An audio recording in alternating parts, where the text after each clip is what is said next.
I get a lot of questions about what I use for my table and like where I film the stuff and just kind of like how I work. It's pretty simple. I have 3 packs of cards, one that I actually use to do the tutorials for, and then 3 that I use for the table set. This little like laptop computer table that we kind of share around the house, and blanket that my mom made me. It's black and yellow blanket. What I do is I just kind of cover the top of it so the yellow side is up. Over this way, we broke a piece of our ceiling tile. It fell down and it shattered, so it can't stay up there anymore. So what I've done is I just take a piece of it, and this is what's used as the kind of tabletop for it. This is about it.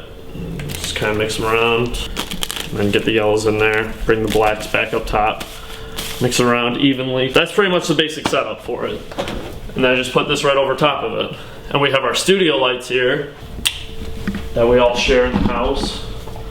And this is where I'm usually staying at to do the ending credits and stuff like that, so it's a little tight area. We'll bring, for the extra tutorials, we'll bring the camera in close and tight on this so it actually seems a lot bigger than it really is. But that's about it. And I wanted to show you guys my room really quick so you can see the computer that I work on. The camera Alex is holding right now is the camera that we use. So if you look in the mirror, it's a Canon Rebel T2i. I use this Rode shotgun microphone. It has a battery grip. The camera overall costs about $1,400 for everything. And this is my little setup. I got some of my tricks laying around just in case I need to leave the house immediately. Invisible Deck Profit sitting over there, and 27-inch iMac. So what video editing programs do I use? I do spend, that's my job, I'm a video editor. I do spend countless hours in front of the computer editing for Disturb Reality as well as other projects, and helping out my 3 roommates with some of their video projects as well. They are all YouTubers and we are trying to make a living off of YouTube. I use Final Cut Pro 7, and here's the timeline of my last little tutorial. It was just not even a tutorial, it was more of a crowd control story, number 16. There's my timeline. When I'm done with this, I come over into After Effects, and that's how I use After Effects to create my like introduction titles, and that's what is being used when you see this little guy. That's After Effects, as well as the whole introduction.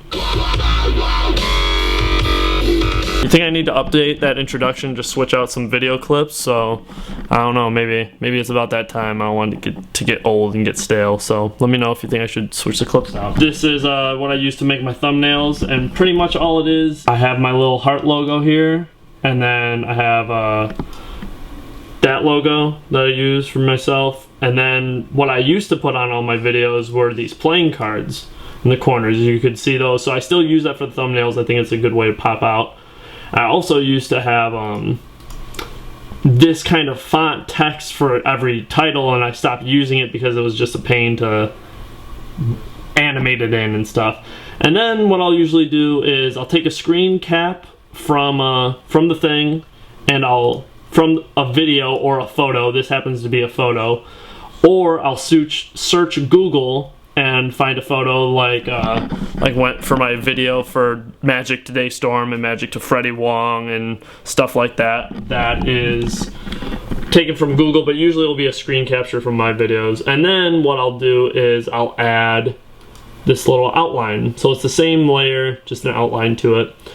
And then if it's more of a crowd control story, I'll go to the heart logo, and I have some effects over here, and all I do is just turn on this effect. It's a tint that like glows it red, and I have this yellow solid down here, and I'll basically turn this black solid off. So now I'm basically reversing the polarity, and then I'll take the Jarek logo and I'll add this tritone effect to it. And that's kind of the reverse effect. So it's only a few, and then I'll change the outer cards to a black color instead, like that.